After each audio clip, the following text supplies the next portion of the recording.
My name is Brian Wilbert, and I'm the Archivist for the Episcopal Diocese of Ohio, and it is my privilege to be here with Sue Repkoff and Newland Smith, and we are at the Mark Duffy Reading Room at the Archives of the Episcopal Church in Austin, Texas. And our purpose is just to have a conversation, do a bit of an oral history, and talk about archives and archiving. So what I'd like is for you to state your name, your diocese.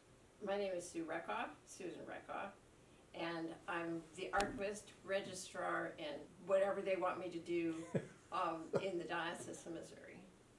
I am Newland Smith. I am a historiographer of the Diocese of Chicago. We're in the process now of just getting to some parishes that are celebrating their 200th anniversary, and they don't have a lot of information on the church, at the church, so they come to the archives and they dig around what we have there, and invariably they find things. I'm so grateful for the diocesan newspapers, the convention journals where they really talked about stuff Yeah, right. that, you know, Important stuff, bishops' addresses, right. convention. Oh, sure, right, yeah, but the Are life of the phenomenal. diocese, what's going on, yes, right, yeah. I mean, who died, who didn't die. That's why I did journals first, because I've been asked how it was being in Missouri during the Civil War. Because we were a border state, Right. and the city of St. Louis was northern, and the rest of the state was southern. And some of our churches were attacked, some of them got taken over by the Confederate Army or the guerrillas and used for housing and livery stables and everything else. And you need those bishops' addresses Yeah. to find out that. But we still came together as a diocese. And people don't realize how much you can find out from church archives about the rest of the world. Right. What was going on in the rest of the world? What was going on in St. Louis businesses, what was going on, right? What is your diocese is doing that is archive worthy at the moment? Chicago is really trying to deal with the fallout of slavery, segregation, discrimination, and we did a 3-year task force final report, and we were working with some congregations that are doing that work in their own context. And St. John's, Chicago is one of those that really took the lead. Wall of history. And Martin Luther King coming to Chicago, Montgomery the bishop, the summit. Residential segregation was the issue on the front burner.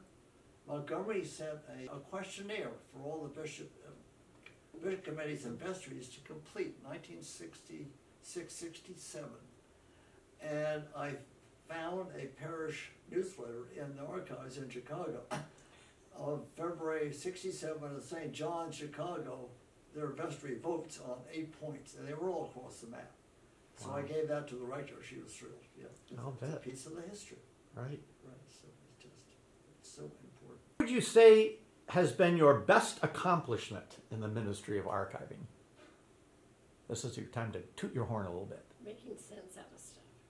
Making sense out of stuff? Getting everything back to 1210 Lucas to the Bishop Tuttle Memorial was one thing. Getting it to where people, I mean, I work hard to have people realize that we do have an archive. They can't just walk in the door, but they can come visit me, or they can get information, or that, you know, I write when I can.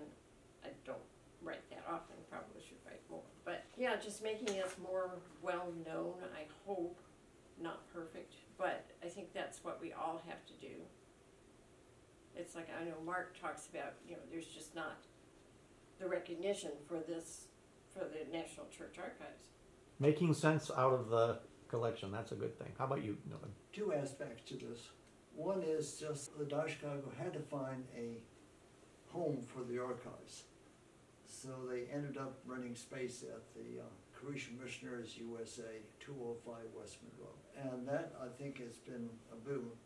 First, for adequate space for the archives. But equally important, it's a collaborative archives.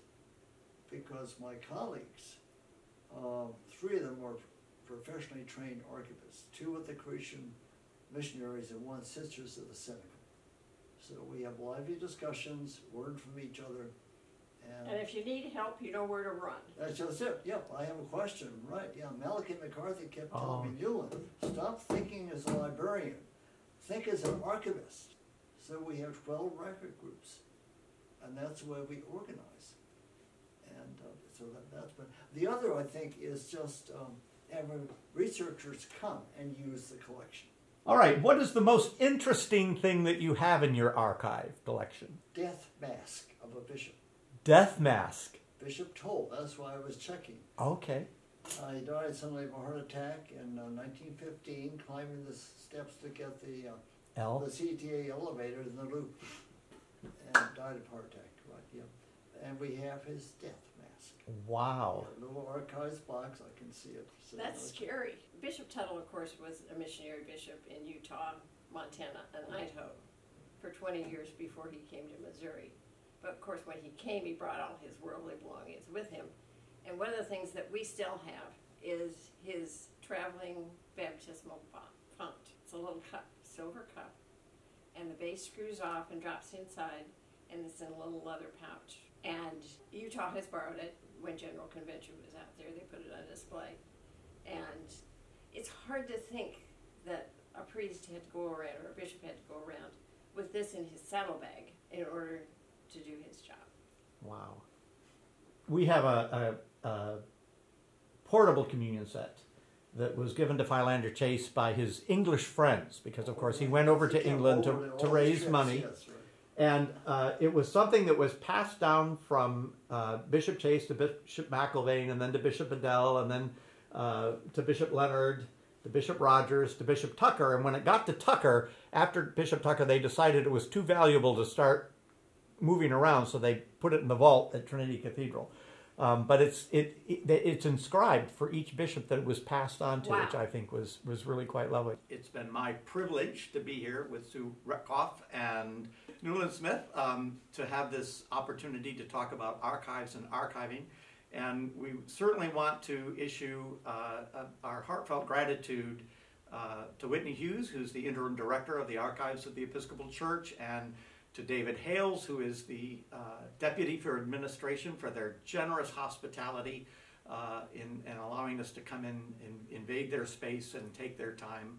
I would also like to personally thank the Reverend Heather Barta and the Province 5 Board of Directors who helped underwrite this trip, as well as Bishop Paula Clark from the Diocese of Chicago, and Bishop Dion Johnson from the Diocese of Missouri, and Bishop Ann Bryson Jolly from the Diocese of Ohio, all of whom also supported our effort to do this today. So thank you both very much. I am touched and honored to have been able to be here with you and spend some time talking about this.